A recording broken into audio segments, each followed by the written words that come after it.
বন্ধুগণ, এ পর্যায়ে আমাদের আন্দোলনের মুখ্যমন্ত্রী আলোচনা নিয়ে আসতেছেন কওমি ওলামা পরিষদের কথাহাটা থানার কওমি ওলামা পরিষদের সাংগঠনিক সম্পাদক মুফতি মমিনুল ইসলাম সাহেব। আমি তাকে গুরুত্বপূর্ণ আলোচনা করার জন্য সুবিধা অনুরোধ জানাচ্ছি।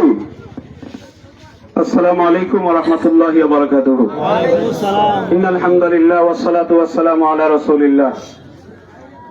قال النبي صلى الله عليه وسلم لا يؤمن أحدكم حتى أكون أحب إليه من والده وولده والناس أجمعين. সংগ্রামী সাথী ও বন্ধুগণ, আজকের এই সমাবেশ ঈমানি দাবি থেকেই সমাবেশ করা। আজকের সমাবেশ প্রমাণ করছে, আমি স্পষ্ট ঘোষণা করে দিচ্ছি, আমার বাবাকে গালি দেওয়া সহ্য করে নেব, আমার মাকে গালি দেওয়া সহ্য করব, আমার ভাইকে কটাক্ষ করবা সহ্য করব, আমাকে গালি দেওয়া মাফ করব, কিন্তু নবীর গায়ে নবীর চরিত্র নিয়ে কেউ কথা বললে সহ্য করা হবে না।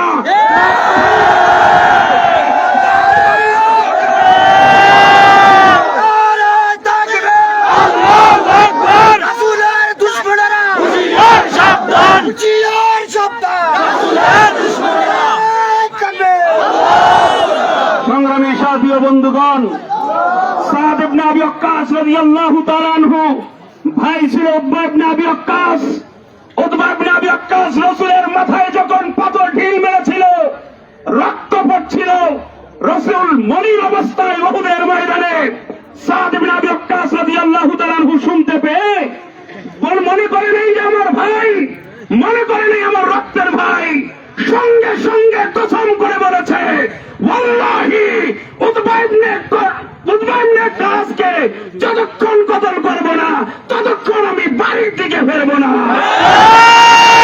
স্পষ্ট ঘোষণা করছি, আগামীতে যারা রাসূলের নামে কটাক্ষ করার মনস্থ করে রেখেছ, শুনে রেখো, আমরা আজকের এই সমাবেশকে সাক্ষী রেখে ওই নাস্তিক মুরতাদরা সাক্ষী থাকো, গোটা দুনিয়ার মানুষকে সাক্ষী রেখে বলছি, রাসূলের বেইজ্জত হবে, আমি বসে থাকবো, এটা হতে পারে না।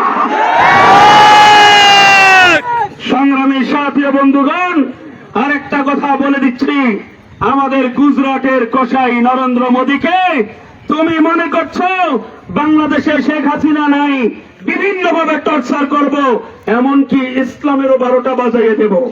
যেহেতু মুসলমান এখন বিভিন্ন দলে বিভক্ত, আওয়ামী লীগ, বিএনপি, জাতীয় পার্টি, জামাত, জাসদ ফাসদ নিয়ে বিভক্ত হয়ে গেছে, এই সুযোগে ইসলামের 12টা বাজাবো। এরকম যদি মনে করে থাকো, স্পষ্ট বলছি, হাতের 5 আঙ্গুল কিন্তু এক জায়গায় লাগানা, কিন্তু যখন খাওয়া শুরু হয় এক জায়গায় না লাগাইলে কিন্তু খাওয়া যায় না। আমরা বলতে চাই, যেদিন তোদেরকে একটা করে কোপাইতে থাকবো, খাইতে শুরু করবো, আর দল থাকবে না।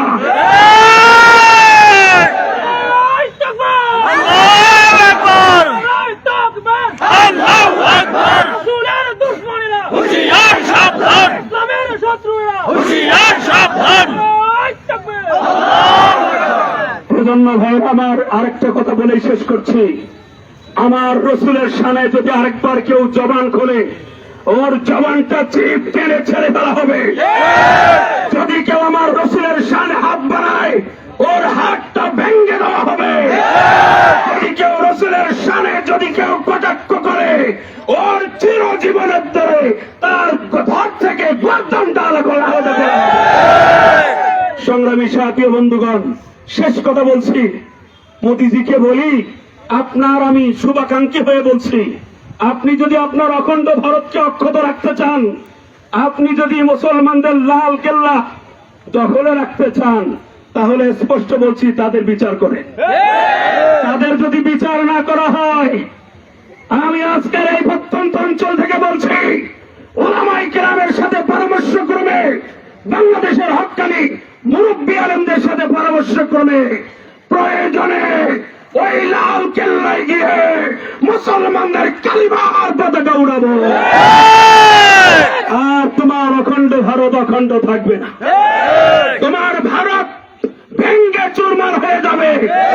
স্পষ্ট বলছি, শেষ করে দিচ্ছি, রসুলের অপমান এক ফোঁটা রক্ত কোন মুসলমানের থাকতে বাংলার জমিনে রসুলের অপমান সহ্য করা হবে না। সংগ্রামী সাথীগণ, শেষ পর্যায়ে আমি আপনাদেরকে স্বাগত জানাচ্ছি, আপনাদেরকে ধন্যবাদ জানিয়ে আগামীতে যদি আমাদের পক্ষ থেকে ওলামায়ে কেরামের পক্ষ থেকে যদি ডাক আসে ইসলামের পক্ষে, ইসলামের কথা বলতে গিয়ে, ইসলামের জন্য, ইসলামকে প্রতিষ্ঠিত করার জন্য, ইসলামকে ভুলণ্ডিত না করার জন্য, রসুলের শান মান ইজ্জত বুলন্দ রাখার জন্য যদি জীবন দিতে হয়, রক্ত দিতে হয়, গর্দান দিতে হয়, কে কে প্রস্তুত আছে? নাসরুম মিনাল্লাহি ওয়া ফাতহুন করিম।